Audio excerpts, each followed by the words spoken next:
Des collectes records sur les livrets A et LDDS au mois d'octobre.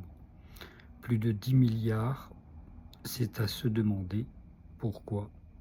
Voici la réponse dans la vidéo. Le livret A et le LDDS ont enregistré une décollecte historique de 5,10 milliards d'euros en octobre. Jamais autant d'argent n'avait été retiré par les Français sur un mois sur ces livrets réglementés depuis le début des statistiques en 2009. En cause, cette période coïncide avec des charges lourdes pour les ménages, comme la taxe foncière ou les régularisations fiscales. Mais surtout, la baisse rapide du taux de rémunération de ces livrets, passé de 3% début 2025 à 2,4% en février, puis 1,7% en août, avec une perspective à 1,5% en février 2026, pèse sur les perspectives de rendement pour les ménages. Et si on dézoome, on retrouve la même tendance, car sur les 10 premiers mois de l'année, la collecte nette dépasse à peine les 2,84 milliards d'euros. Elle était de 11,5 milliards à la même période en 2024. Mais ces chiffres restent tout de même à relativiser avec l'encours total qui culmine à 601,7 milliards d'euros en cumulé sur le livret A et le LDDS. Naturellement, avec la baisse des taux, les Français arbitrent et l'un des grands gagnants est l'assurance vie, enveloppe fiscale chouchou des Français, avec plus de 2000 milliards d'euros d'encours. Dans le détail, les assurances vie en fonds euros, donc pour faire simple, ceux avec des fonds à capital garanti, ont enregistré une collecte historique de plus 14,9 milliards d'euros déposés en septembre et une collecte nette de plus 35,3 milliards d'euros en 2025, c'est-à-dire la différence entre les entrées et les sorties. Bref, pendant 2 ans, le livret A avait profité d'un taux élevé dopé par l'inflation, étant donné que c'est une composante du calcul du taux de rendement du livret. Aujourd'hui,